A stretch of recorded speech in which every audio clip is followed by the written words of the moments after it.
नमस्कार, आप देख रहे हैं इंडिया न्यूज उत्तर प्रदेश उत्तराखंड और मैं हूं आपके साथ सीमा चौधरी। बड़ी बहस में आज चर्चा आगामी लोकसभा चुनाव को लेकर होगी। लोकसभा चुनाव 2024 की तारीखों का ऐलान भले ही ना हुआ हो, मगर सपा ने पहले से ही 16 उम्मीदवारों की लिस्ट जारी कर दी है। इसमें 11 ओबीसी उम्मीदवार हैं। लिस्ट में अखिलेश यादव ने अपने परिवार के 3 सदस्यों को सुरक्षित लोकसभा सीटों पर उतारा है, जहां वे कभी ना कभी जीते थे। इस सूची में खास बात यह है कि अखिलेश यादव ने पीडीए फॉर्मूला यानी पिछड़ा दलित अल्पसंख्यक पर पूरा फोकस रखा है और सपा ने सबसे पहले सूची जारी करके इंडिया गठबंधन का नेतृत्व करने वाली कांग्रेस पर भी दबाव बना दिया है। इसके अलावा कांग्रेस की कुछ दावेदारी वाली सीटों पर पेच भी फंसा दिया है। अखिलेश यादव ने जिन 16 सीटों पर उम्मीदवार घोषित किए हैं, उनमें 6 ऐसे भी सीटें हैं जिन पर कांग्रेस अपना प्रत्याशी उतारना चाहती थी। साथ ही आपको अब ये जानकारी भी दे देते हैं, सपा और कांग्रेस के बीच सीट बंटवारे को लेकर अभी तक स्थिति साफ बिल्कुल भी नहीं हुई है। ऐसे में अब देखना होगा कि कांग्रेस इसको लेकर क्या रुख अपनाती है। आपको ये भी जानकारी दे दे कि सपा ने 3 दिन पहले यूपी की 80 लोकसभा सीटों में से 11 लोकसभा सीटें कांग्रेस के देने का ऐलान किया, मगर अखिलेश ने सीट बंटवारे का जवाब न मिलने पर एक और सवाल कांग्रेस के सामने खड़ा कर दिया। यही नहीं, सपा ने कांग्रेस के 2009 के फॉर्मूले को भी रिजेक्ट कर दिया। इन्हीं तमाम सवालों पर करेंगे आज की बड़ी बहस एक खास पैनल के साथ, लेकिन उससे पहले बयान और रिपोर्ट सुनते हैं। तो थोड़ा सा कामना जी शक होता है कि ये जो लिस्ट है वाकई में समाजवादी ने, मुझे नहीं लगता कि होगी। ये कोई भारतीय जनता पार्टी या विरोधी दल की कोई साजिश दिखती है जहां पर इस प्रकार की घोषणा कर रहे हैं, क्योंकि लिस्ट की घोषणा करना, लिस्ट इस प्रकार से नामों की घोषणा करना, कोई ऐसा समझौता हुआ ही नहीं है जो मैं इस पर सिरे से नकारता हूं। और उसमें से भी वो सीटें जिसके ऊपर में बहुत अच्छी बातें हो चुकी हैं, उन सीटों को भी इसमें शामिल करके उससे घोषित कर देना, तो ऐसा मुझे नहीं लगता कि समाजवादी पार्टी या आदरणीय अखिलेश जी इस प्रकार की कोई गलती करेंगे। उनके नॉलेज में ये चीज़ नहीं होगी, शायद ऐसा मुझे लगता है। लिस्ट तो समाजवादी पार्टी के ऑफिशियल ट्विटर हैंडल पर आ रही है, अखिलेश जी खुद के ट्वीट्स पर आ रही है, राम गोपाल जी जो अथॉरिटी है वो साइन कर रहे हैं, तो आप कैसे कह सकते हैं उनकी जानकारी नहीं, तो ये चीज़ मुझे नहीं लगता, क्योंकि इसमें एक समन्वय समिति राष्ट्रीय स्तर पर इस पर कार्य कर रही है, जिसमें स्टेट के प्रभारी के रूप में मेरा भी उसमें सहभागिता रही है, और इस प्रकार की जानकारी ना ही मुझे है और ना ही हमारे नेतृत्व को है। कांग्रेस पार्टी के लिए एक्सेप्टेबल है जो 11 सीट्स आपको दी गई, या समाजवादी पार्टी ने अपनी सीट जो डिक्लेयर कर दी, या आरएलडी के लिए कह दिया गया, आप लोग को एक्सेप्टेबल? इन सब विषयों के ऊपर में हमारी जो राष्ट्रीय समिति है उसने इन सब चीज़ों का संज्ञान लिया हुआ है, और इस पर मुझे लगता है कि क्योंकि हम अखिल भारतीय स्तर पर अन्य जगहों पर बाकी लोगों के साथ भी गठबंधन कर रहे हैं, और इसमें कांग्रेस नेतृत्व बहुत ही उदार दिल के साथ में सब लोगों के साथ में बातचीत कर रहा है। आप एक गठबंधन ये थे जिनका सैद्धांतिक रूप से, मानसिक रूप से बल कहना चाहें तो ये भी कह सकते हैं कि इन क्षेत्रीय दलों की उपज ही कांग्रेस के विरोध के नाम पे हुई थी। जो लोग कांग्रेस से असंतुष्ट नेता थे, असंतुष्ट लोग थे, वो अपने इकट्ठे होकर के कांग्रेस के शासन में उन्हीं के खिलाफ अपना एक नया क्षेत्रीय दल खड़ा किए, और कांग्रेस के विरोध के ही आधार पर जनता के समर्थन से ये डेवलप हुए। चाहे वो बंगाल हो, उत्तर प्रदेश हो, जिन राज्यों की आप बात कर रहे हैं, ये सारे वही हैं जो कांग्रेस के विरोध, चाहे वो महाराष्ट्र में ले रहे हैं, शरद पवार जी हुए, सब कांग्रेस के टूटे हुए, उनसे नाराज होकर अलग गए, अलग अपना दल बनाया और वहीं खड़े हुए। तो वैचारिक रूप से कोई समानता नहीं, अस्वाभाविक रूप से इनका समझौता हुआ है। और मैं समझता हूं कि केवल और केवल मोदी जी को हटाओ और किसी तरह सत्ता हथियाओ, भले ही वो भ्रष्ट आचरण की बात हो या ईडी से डरे हुए लोग हों। इंडिया गठबंधन को लेकर उत्तर प्रदेश में खींचतान अभी भी जारी है। आपको बता दें कि कल समाजवादी पार्टी ने देर शाम 16 प्रत्याशियों की लोकसभा की सूची जारी की। सूत्रों के मुताबिक इन 16 प्रत्याशियों में जो सीटें थीं, उन सीटों में से ही 6 सीटें कांग्रेस भी मांग रही थी, जिसे समाजवादी पार्टी ने जिस पर अपने प्रत्याशियों की घोषणा कर दी है। उम्मीद की जा रही है कि अखिलेश यादव के इस कदम के बाद इंडिया गठबंधन की जो खींचतान है वो और बढ़ जाएगी। साथ ही साथ कांग्रेस से अंदरूनी जानकारियां सूत्रों के मुताबिक मिल रही हैं कि उनकी तरफ से जो 11 सीटें मांगी गई थी उनमें 6 सीटों के अलावा कांग्रेस कुल 16 सीटें मांग रही थी। जिन 11 सीटों को लेकर बातचीत हुई थी उनमें से भी समाजवादी पार्टी की तरफ से जो कल सूची जारी की उनमें 6 सीटें कांग्रेस लखनऊ की खासतौर पर धौरारा की सीटों को पहले ही मीटिंग में डिमांड कर चुकी थी। देखना होगा कि अब ये टेबल टॉक कहां तक पहुंचती है और जो उम्मीद की जा रही है कि समाजवादी पार्टी इन 3 दिनों के बीच बाकी प्रत्याशियों की भी सूची जल्द ही जारी कर सकती है, जिसको लेकर उत्तर प्रदेश में इंडिया गठबंधन पर अब कई सवालिया निशान खड़े हो गए हैं कि ये गठबंधन वाकई लोकसभा चुनाव तक वजूद में आ भी पाएगा या फिर सिर्फ बातचीत तक ही रह जाएगा। कैमरामैन दीपक के साथ अभिषेक सिंह, इंडिया न्यूज, लखनऊ। और चलिए बड़ी बहस की करते हैं शुरुआत। हमारे साथ प्रमुख पैनल गौरव मिश्रा, हमारे साथ नेता बीजेपी हैं प्रेम नारायण सिंह पाल, हमारे साथ प्रवक्ता कांग्रेस है जितेंद्र वर्मा, प्रवक्ता सपा हमारे साथ है और मनीष अग्रवाल राजनीतिक विश्लेषक हमारे साथ हैं। आप सभी का बहुत स्वागत है इंडिया न्यूज उत्तर प्रदेश उत्तराखंड पर। चलिए शुरुआत हम सपा से ही कर लेते हैं क्योंकि सपा के द्वारा ही लिस्ट जारी की गई है। हमारे साथ सपा प्रवक्ता बने हुए हैं जिनसे हम ये जानेंगे सर आपसे जितेंद्र साहब कि क्या जल्दबाजी थी कि लोकसभा की तारीख सामने नहीं आई है, अभी तो सिर्फ तैयारियों का समय था, आपने लिस्ट ही जारी करके रख दी है। देखिए, समाजवादी पार्टी का जो राष्ट्रीय पैनल है टिकट चयन कमेटी को लेकर उसकी कई बार बैठक कांग्रेस से हो चुकी है और सीटों पर सहमति इंडिया अलायंस में बनने के बाद ही समाजवादी पार्टी ने 16 सीटों की घोषणा की। सीटों पर सहमति बन गई है जितेंद्र साहब, जैसा कि आपने कहा। बिल्कुल, देखिए सीटों पर सहमति बन गई है। जो इंडिया अलायंस में कांग्रेस पार्टी है उसको 11 सीटें दी गई हैं। साथ ही ये भी कहा गया है यदि कोई ऐसी सीट जहां पर कांग्रेस को अच्छा वोट मिला होगा और वहां पर वो जीत का आधार बताएं अगर इंडिया अलायंस में समाजवादी पार्टी को, यदि कोई 1-2 सीट घटने पड़ने वाली स्थिति रहेगी, अगर हमको लगेगा कि हाँ वहां पर कांग्रेस की सीट ले लेने से केवल हमारा समस्या का समाधान नहीं होगा। हमारा समस्या का समाधान होगा कि हम 80 लोकसभा सीटें भारतीय जनता पार्टी को उत्तर प्रदेश में हराएं, क्योंकि इन जितेंद्र साहब मेरा सवाल आपसे ये था कि इतनी जल्दी लिस्ट जारी करने के पीछे की क्या वजह है? देखिए, जो सीटें की संख्या जहां जहां ये भी तय हो गया कौन सीटों पर कहां कोई लड़ेगा। अब समाजवादी पार्टी का तय हो गया है तो समाजवादी पार्टी ने अपनी 16 सीटें जहां पर समाजवादी पार्टी के कैंडिडेट इंडिया अलायंस में लड़ेंगे इंडिया अलायंस की तरफ से, तो उनकी घोषणा उन्होंने कर दी है। अब बाकी कांग्रेस भी करेगी। आरएलडी को भी समाजवादी पार्टी ने 7 सीटें दी हैं। समाजवादी पार्टी हमेशा से ही गठबंधन धर्म का पालन करती आई है और समाजवादी पार्टी सोशलिस्ट विचारधारा की सभी पार्टियों को एक साथ लेकर चलने के लिए संकल्पित है। एनडीए गठबंधन की बात करें तो उन्होंने अभी तक कोई भी सीट शेयरिंग का फार्मूला तय नहीं कर पाए हैं। अब मोदी जी को अकेला शेर और दाढ़ी वाला शेर बताते हैं। 38 दलों के साथ खड़े हुए मोदी, 38 दलों के साथ खड़े हुए हैं और ऐसी ऐसी पार्टी मोहल्ला पार्टी उनके पास है। मोहल्ला पार्टी तो कहेंगे जब कभी चुनाव नहीं लड़े विधायक का, जब कभी उनकी कई दल ऐसे हैं उनके अलायंस में जो कभी विधानसभा का चुनाव नहीं लड़े, कभी सांसद का चुनाव नहीं लड़े, बहुत सी पार्टियां उनके ना कोई। चलिए बाकी लोगों से भी ओपनिंग कमेंट हम ले लेते हैं। जितेंद्र जी, कांग्रेस प्रवक्ता के पास आऊंगी लेकिन उससे पहले देखिए प्रेम नारायण जी आपके पास आएंगे, लेकिन उससे पहले एक बार मनीष अग्रवाल जी से बात कर लेते हैं। मनीष जी, पूरा समीकरण देखिए जिस प्रकार से यहाँ बनते नजर आ रहा है। सपा ने अपनी लिस्ट जारी कर दी सबसे पहले, भाजपा के द्वारा अभी तक लिस्ट जारी नहीं की गई है, सीट शेयरिंग पर बात नहीं की गई है। कांग्रेस जहां तक अभी खबर सामने आ रही है संतुष्ट नहीं है जो सीटें उनको दी गई है सपा की तरफ से। अब इस पूरे समीकरण को लेकर के आपकी क्या राय? देखिए, इसमें विपक्ष में तालमेल का अभाव दिख रहा है। मुझे लगता है ये बिहार की घटना के बाद और जो नीतीश कुमार जी ने करा या फिर जो राहुल गांधी जी की रैली यूपी में आने वाली है उससे पहले जल्दबाजी में सपा ने अपनी ये सीट डिक्लेयर कर दी है 16 सीटें, जबकि इसमें विपक्ष की कोई समन्वय मीटिंग नहीं दिखी, कोई ज्वाइंट डिक्लेरेशन नहीं दिखा, कोई कॉमन मिनिमम प्रोग्राम नहीं दिखा कि ये सीटें किस उद्देश्य से लड़ेंगी। बिल्कुल। और मनीष जी देखिए एक जानकारी और मैं साझा करना चाहूंगी, कल ही सपा की बैठक हुई और उसके बाद अब 16 सीटों पर उम्मीदवारों की घोषणा।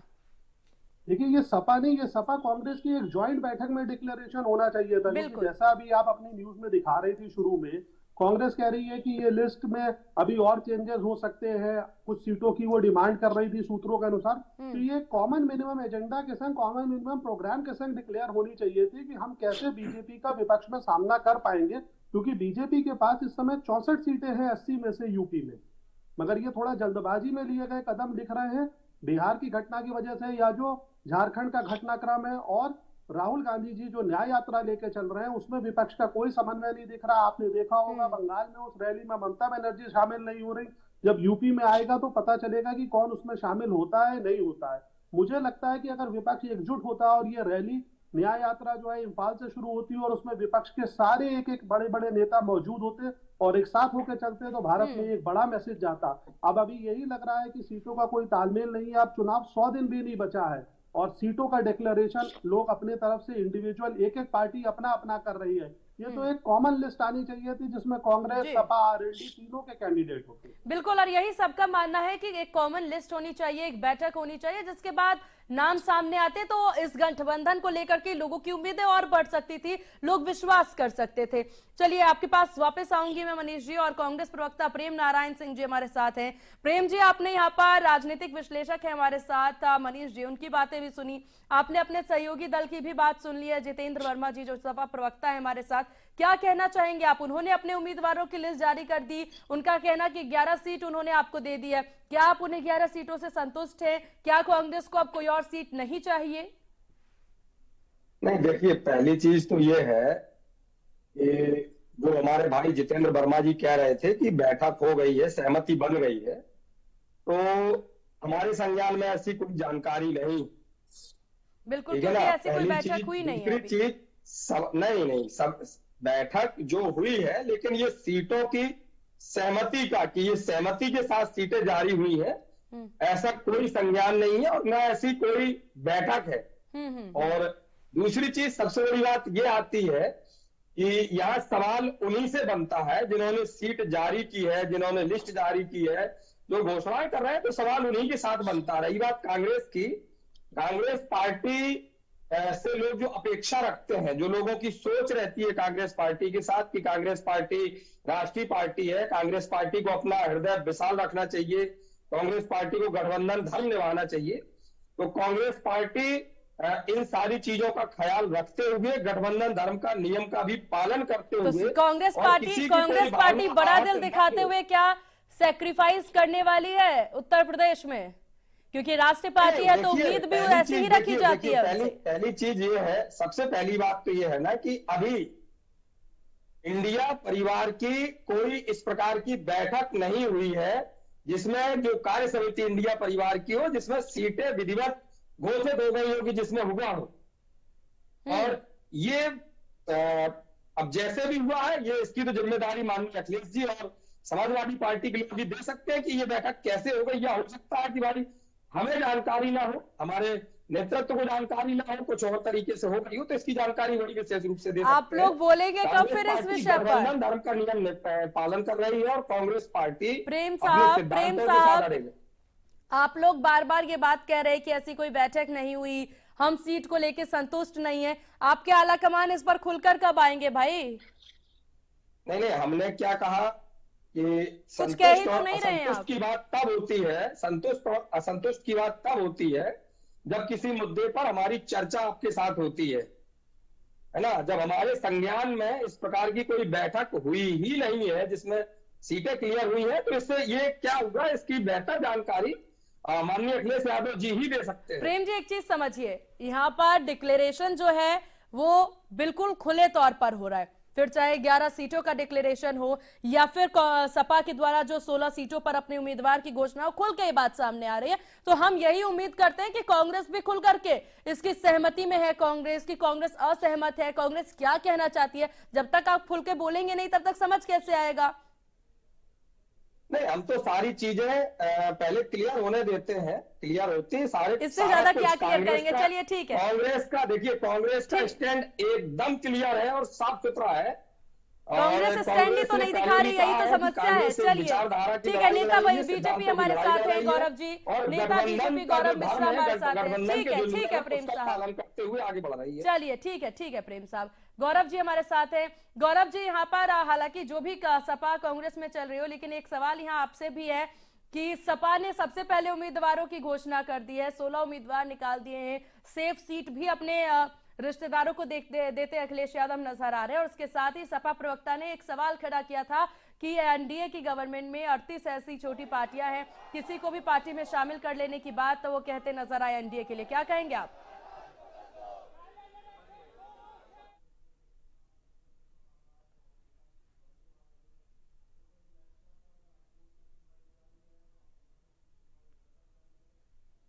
गौरव जी, क्या आप तक मेरी आवाज पहुंच पा रही है?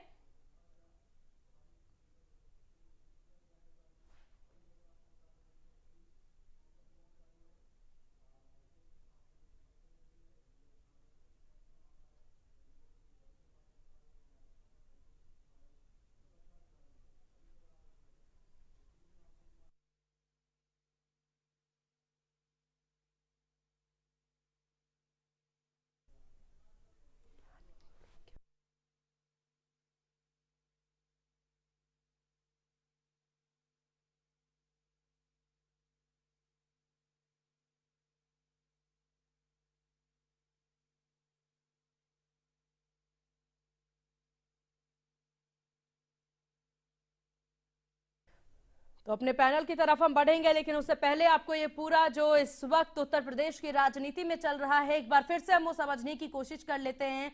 तो सपा ने 16 सीटों में से आपको बता दें कि 16 सीटों पर उम्मीदवार उतार दिया है, जिस पर सबकी निगाहें हालांकि देखा जाए तो उत्तर प्रदेश की राजनीति पर हमेशा से ही टिकी हुई रहती है।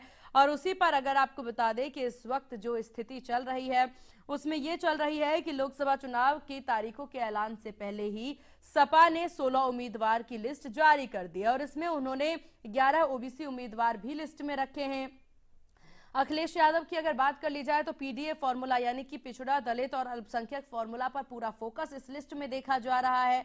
इंडिया गठबंधन का नेतृत्व करने वाली कांग्रेस पर भी अब इसे लेकर के दबाव बना हुआ है। इसके अलावा कांग्रेस की कुछ दावेदारी वाली सीटों पर पेच भी फंसा हुआ है, क्योंकि 6 सीटें जो हैं उन 16 सीटों में से 6 ऐसी सीटें हैं जिस पर कांग्रेस वो सीटें चाहती थी। कांग्रेस अपने उम्मीदवार उन सीटों पर उतारना चाहती थी और इन सब के बाद अब ये पूरी स्थिति इस वक्त बनती नजर आ रही है, जिस पर हम चर्चा कर रहे हैं। हमारे साथ प्रमुख पैनल है, हमारे साथ गौरव मिश्रा जी हैं जो नेता बीजेपी हैं, प्रेम नारायण सिंह पाल जी हैं प्रवक्ता कांग्रेस, जितेंद्र वर्मा प्रवक्ता सपा हमारे साथ हैं और मनीष अग्रवाल हमारे साथ राजनीतिक विश्लेषक हैं।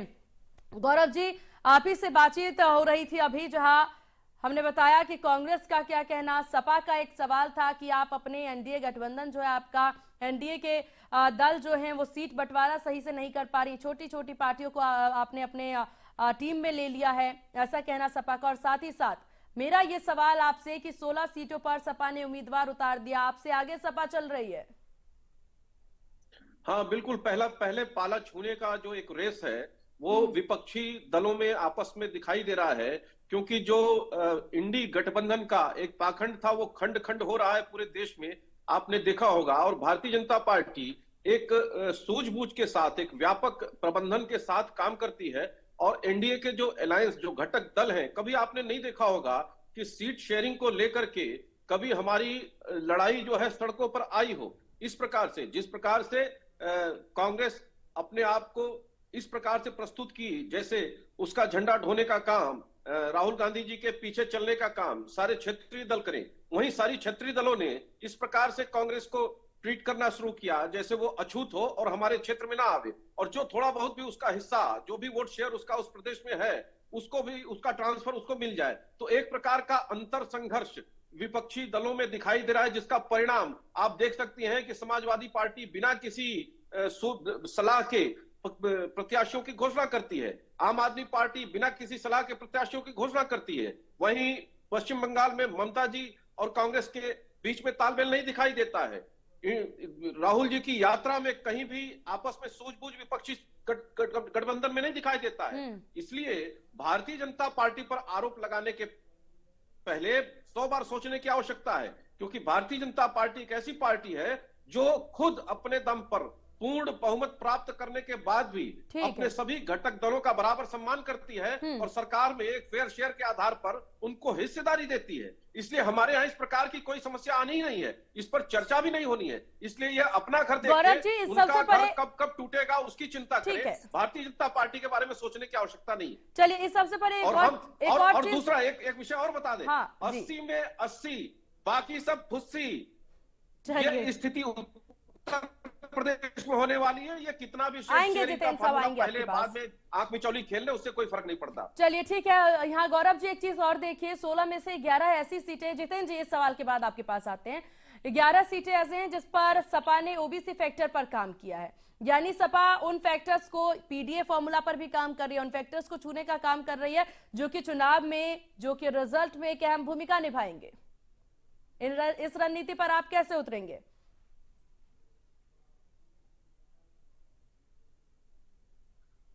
गौरव जी सवाल आप ही से था। जी एक बार रिपीट करिए, मैं सुन नहीं पा। हाँ गौरव जी, मेरा सवाल ये था कि 16 में से 11 सीटें ऐसी हैं जिस पर सपा ने ओबीसी फैक्टर पर काम किया है, यानी हर एक वर्ग को साधने की कोशिश सपा इन 16 सीटों के अंदर ही करती नजर आ रही है। इस पर ध्यान दीजिए। देखिए, भारतीय जनता पार्टी के माननीय प्रधानमंत्री ने स्पष्ट कह दिया कि पूरे देश में 4 जातियां हैं और उन 4 जातियों के उत्थान के दृष्टि से ही भारतीय जनता पार्टी और एनडीए की नीतियां और बन रही हैं, और आप देख रहे होंगे सरकार की सारी योजनाएं भी उसी आधार पर चल रही हैं। वहीं विपक्षी दल जो जातीय आधार पर जिनका अस्तित्व कायम है, उसी में वो अपने लिए उम्मीद भी खोज रहे हैं, उसी पर वो काम कर रहे हैं। तो पीडीए पे काम करके जिस प्रकार से वो अपने सीटों का बंटवारा कर रहे हैं या अपने वोट बैंक को शेयर करने की बात कर रहे हैं और दूसरे के वोट बैंक को लेने की बात कर रहे हैं, वो सब कुछ धराशायी हो जाएगा, क्योंकि जनता का मत बहुत साफ स्पष्ट है, मूड बिल्कुल क्लियर है। एक भारत श्रेष्ठ भारत और सबका साथ सबके विकास पर ठीक है गौरव जी, बढ़ रहा है। चलिए वक्त की थोड़ी सी कमी, जो बंटवारे की राजनीति विपक्ष करता रहा है, उसके अवसान के दिन आ गए। ठीक है। पहले कांग्रेस प्रवक्ता नारायण जी से जल्दी से एक जवाब लेकर के फिर आपके पास आते हैं जितेंद्र जी। नारायण जी वक्त का थोड़ा सा ध्यान रखिएगा। एक सवाल आपसे, 16 में से ऐसी 6 सीटें हैं जो कि कांग्रेस चाहती थी कि वो सीटों पर कांग्रेस अपना उम्मीदवार उतारे, अब सपा ने अपनी घोषणा कर दी है, क्या करेंगे अब आप? देखिए, मैं बता दूं अब आपको, मैं अभी गौरव जी की बात को सुन रहा था, जल्दी अपनी बात मैंने पहले भी कहा कि हमारी जो सीटों का मामला है, क्योंकि अखिलेश जी ने घोषित किया, उसका जवाब अखिलेश जी देंगे।